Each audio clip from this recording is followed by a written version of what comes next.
Ryback versus Goldberg. Which wrestler wins this match? What's up, guys? Welcome back to the review space, and this video is going to be a comparison between Ryback against Goldberg. So both of these guys have a similar type of gimmick. Ryback is kind of like the 2012 version of Goldberg. Goldberg back in the late 90s was built up to be a very convincing destroyer. He looked very similar to Ryback, or rather Ryback looks very similar to Goldberg. You have the shaved head, you have the grizzled look, you have the mean, very muscular body type, and this very athletic, hard-hitting style that Goldberg had. Back in the late 90s, WCW had its set of stars. You had the NWO, Red and Black, Black and White, Hulk Hogan, Kevin Nash. You have the high-flying luchador, luchador cruiserweights type of wrestlers. And you have the mid-carders, guys like Raven, guys like Diamond Dallas Page, DDP. But it wasn't until around, I would say, 1998, 1999, when Goldberg came, and he just, the rise of Goldberg was so impactful, and it was so significant for WCW. You had this very muscular dude, and he was just destroying everybody that they put in front of him. Jobber after jobber, week after week. Goldberg, Goldberg, that was the chant, you know what I mean? He was just this big, tough dude. And I thought that was probably the peak of WCW in the Attitude Era, and during the Monday Night Wars, rather. He was probably the most iconic new star of WCW. I mean, I thought that he was a really good original character, and he was all WCW. The thing too was, if you're not familiar with Goldberg, I would highly recommend that you check out videos of Goldberg back in WCW in the late 90s, 98, 99, when he would just squash everybody and just dominate everyone. A lot of his matches are on YouTube. Most of them are squash matches, probably, you know, a minute, 2-minute squash matches where he would just...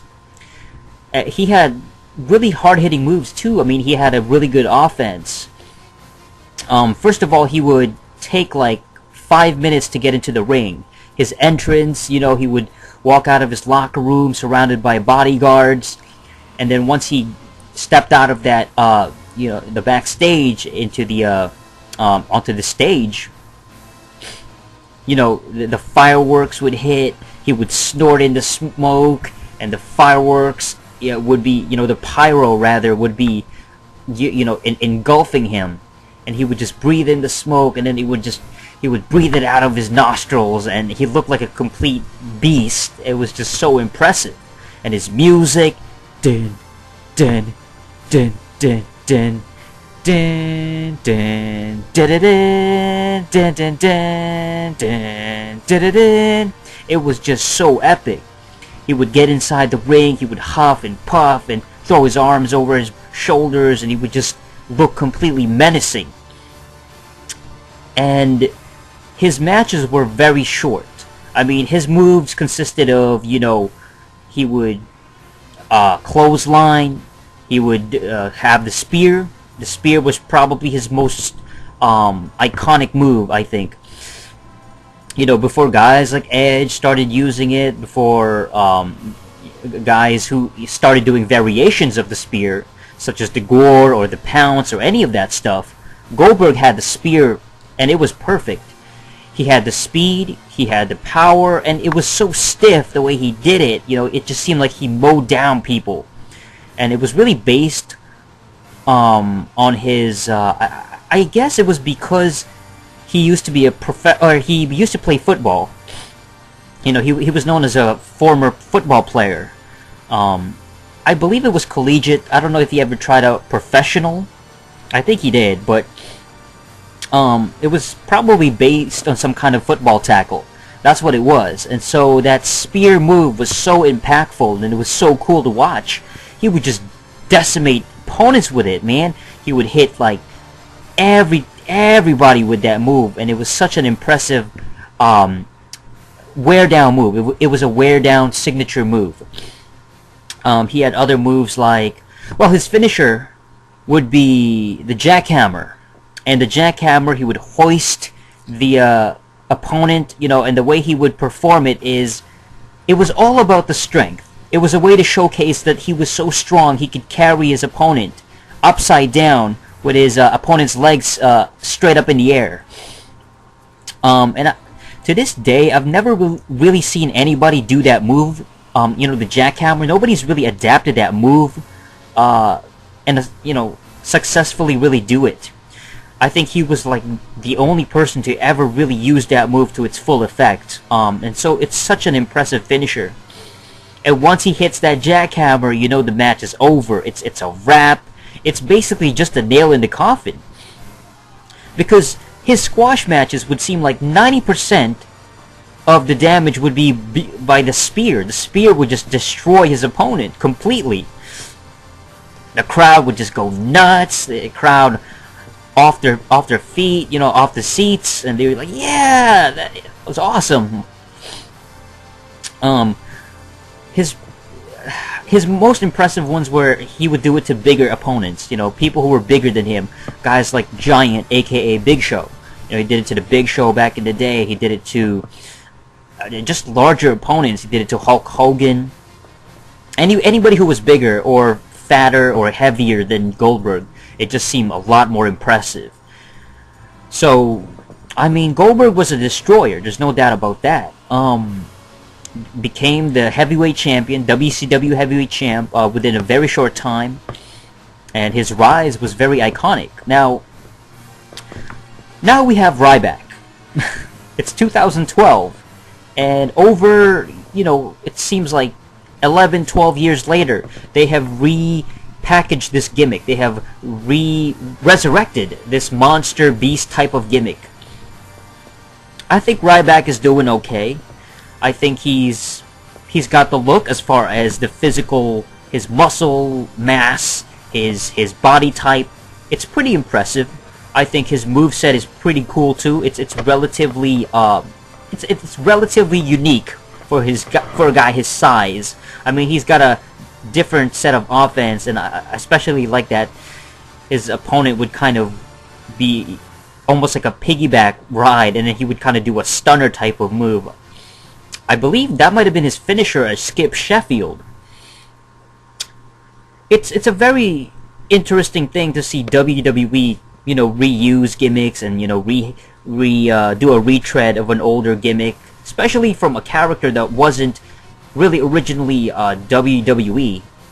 Again, I think Goldberg was really the first of his kind. He was the first animal beast destroyer type of character that I've really seen that had the combination of speed, power, and charisma. He really looked like an MMA fighter, just a complete destroyer. I think that Ryback looks less MMA-ish. He definitely looks like a pro wrestler. He looks very pro wrestler-ish, especially with his attire, his wrestling tights. It looks like RVD. The very colorful graphics on it, the actual visual design, the artwork that's on his tights. I think he could work. I think that he is currently impressing people, including myself. I think that he, there's some detractors, some people who are kind of, I'm not sure, he's kind of ugly, he's just kind of, there's something that some people are criticizing him, but I think he's got something going here. It's nice to see this Destroyer gimmick come back again. Again, he's got the look, he's pretty athletic. My only complaint really is that his finishing move is kind of it's kind of a glorified Samoan drop, really. That's all it is. It does look pretty impressive, and it's especially the speed, the velocity, the way that he would actually snap back. That's pretty cool. I like that, but maybe he could add some more pizzazz to it. I remember Umaga. If you guys can remember, Umaga would actually kind of how does it go? He would throw his opponent to the ropes, he would catch his opponent, but he would lift him up, and he would actually throw him in the air. He would throw his opponent in the air, he would catch him, and then swiftly do the Samoan drop. So it looked very, very devastating. I thought that was a really impressive move. So any kind of move where you throw your opponent in mid-air, you catch him, and then you instantly slam him down on the ground. Like Goldberg used to have a move like that. I forgot about it, but Goldberg, he would throw his opponent in mid-air, he would catch him, and then he would do like a front kind of what is it? A power slam type of move, if you guys can remember. And it looked really stiff, and it was such an impressive looking move. So I think he needs some kind of just to showcase how powerful he can be. But aside from that, again, he's got a really good set of offense. Ryback, that is. Ryback, he's got the clothesline, which actually looks more like a lariat, the way that he would actually... It looks more like a lariat as opposed to a clothesline. Looks very stiff. I like it. What else does he have? Again, that's, stunner type of move. So, Ryback is cool, man. I mean, I'm digging Ryback's character. Obviously, Ryback hasn't risen yet. Ryback is just barely on the fringe of being heavily pushed. He's just started out. He just barely started.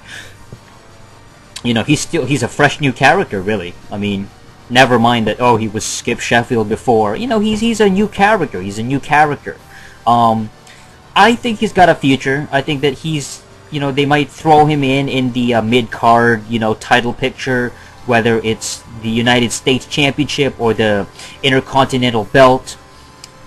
They should, start doing that very soon. As far as the heavyweight picture, maybe a year, 2 years from now, who knows, man? I mean, I really don't know. We gotta keep in mind that I think because of WWE's booking and the way that it's so we can't push, people heavily. We can't push people too much, kind of thing. That mentality of WWE. Nobody's allowed to be bigger than the company. So even guys like CM Punk, who, in my opinion, CM Punk should be like as big as Stone Cold back in '98 right now. He should be on The Rock status circa 1999. He should be a household name by now. But he's not, because he was buried by Triple H and the way he was booked. And so he's kind of like a mild, relatively over guy, but he's not, white hot. He's not like super red hot. He's not bigger than the WWE brand name, and I don't think they'll ever push Ryback to the stratosphere that, Goldberg was pushed back then. Like, they strapped 20 rockets on Goldberg's back, and they really pushed the hell out of him. Goldberg was a household name, he was a household... He was the biggest name in WCW, parallel to Stone Cold Steve Austin being the biggest name in WWE at the time, back then. So, I mean, I don't think Ryback's going to be as big as Goldberg. I don't think he's going to be as successful as Goldberg, but I think he will have a similar success to, if given the proper chance, maybe somebody like Batista. Batista type of level, perhaps, if they gave him chance to talk, to have good, good promos, put him over against guys like Cena and guys like, the veterans, guys like Randy Orton. Make him look convincing as a destroyer type of wrestler. Anyway, I'd like to know what you guys thought. Who do you guys think is better, Ryback or Goldberg? Who do you think is an overall better character? Who's got better moves? That's it for this episode of The Review Space, and until next time, ciao!